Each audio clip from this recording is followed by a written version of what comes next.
Pinellas County on Florida's Gulf Coast is the second smallest of the state's 67 counties in landmass, but it's the sixth largest in terms of population.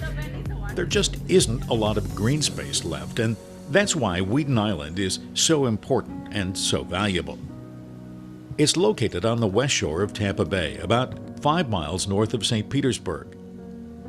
It's critical to the well-being of the bay and the wildlife in and near it. The Weedon Island Preserve covers 3,700 acres. It includes tidal swamps, marshes, seabeds, reefs, mangroves, scrub pine flatlands, and stands of live oak and cabbage palm. It could have been developed into luxury bayshore homes, marinas, and resort hotels. It could have been lost forever, but fortunately, forever never came. Bad times saved it.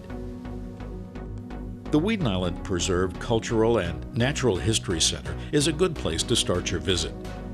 The first evidence of human activity dates to around 5000 BC. Permanent settlement on the island began around 3000 BC, about the time the pyramids were being built in Egypt. Archaeologists refer to them as the Minnesota people. They left behind traces in the form of large midden mounds. Some were burial mounds, and some were piled high with the shells and the bones of the fish and the game they ate. There's little left of that now. The mounds were looted for artifacts and their shells used to cover dirt roads. When the Spanish explorers and fortune hunters arrived in the early 1500s, they brought diseases that the native people had no immunity for, and some of them were sold off into slavery on plantations in the Caribbean. Eventually, Seminole Indians made their way south from Alabama and Georgia in the early 1700s, but most of them were driven out after fighting 3 wars with the United States. They were forced out to make way for white settlers when Florida became a state in 1845. Weedon Island gets its name from Dr. Leslie Weedon, a Tampa physician. It came as a wedding gift from his father-in-law, W.B. Henderson, in 1898, when he married Henderson's daughter, Blanche. The couple used it as a weekend getaway, sailing over from Tampa. At that time, Pinellas County, which is a peninsula surrounded by the Gulf of Mexico and Tampa Bay, was very sparsely populated. Weedon was an avid amateur archaeologist and loved exploring the island. The Weedons followed an earlier settler named Lorenzo Dow Ross, a veteran of the Seminole Indian Wars and the Civil War. Ross served in the Confederate 7th Florida Infantry. He died in 1888 and is buried with his son near the entrance to the preserve. Weedon sold the island in 1923 to a local developer named Eugene Elliott for stock in his venture. Elliott wanted to transform the island into the Florida Riviera. He thought he could bring national attention to the island by getting the Smithsonian Museum to send a team to search for Indian relics. He made sure they had something to find. He planted some. The scheme didn't work. He was successful, though, in getting part of the bay renamed Riviera Bay. He was also successful in getting the government to build the Gandy Bridge, the first bridge to span Tampa Bay in 1924. The road led straight into his property. This was the Prohibition era. Elliott converted the Weedons' old home into the Navarrez Dance Club. It was an illegal speakeasy for thirsty northerners who he was hoping would buy into his Riviera dream. The building burned down, and Elliott built a new club called the San Remo. It opened in 1926, just in time for the Great Depression. Elliott was wiped out. His dream was dead. Weedon Island took off again in 1931 when a new developer decided to build an airport. It was called the Grand Central Airport.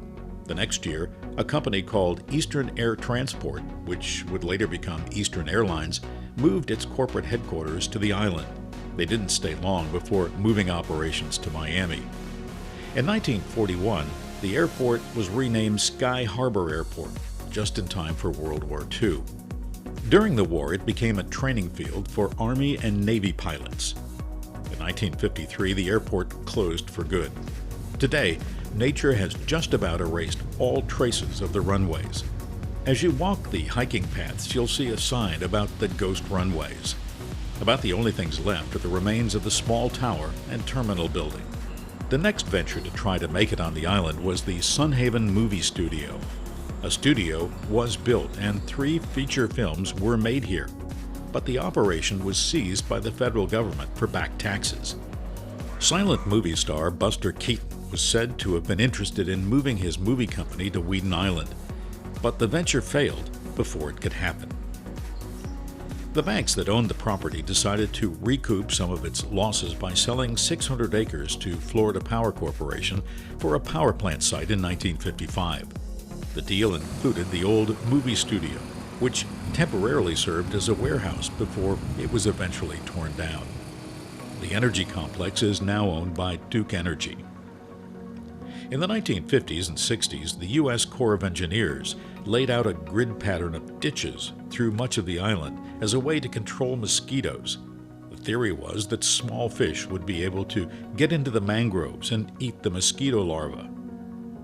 In 1970, the old bridge that connected the island to Shore Acres was partially demolished and converted into a fishing pier. For decades, there had been efforts to turn the island into a park with little interest on the part of local government. In 1972, the first concrete steps were taken when the island was placed on the National Registry of Historic Places.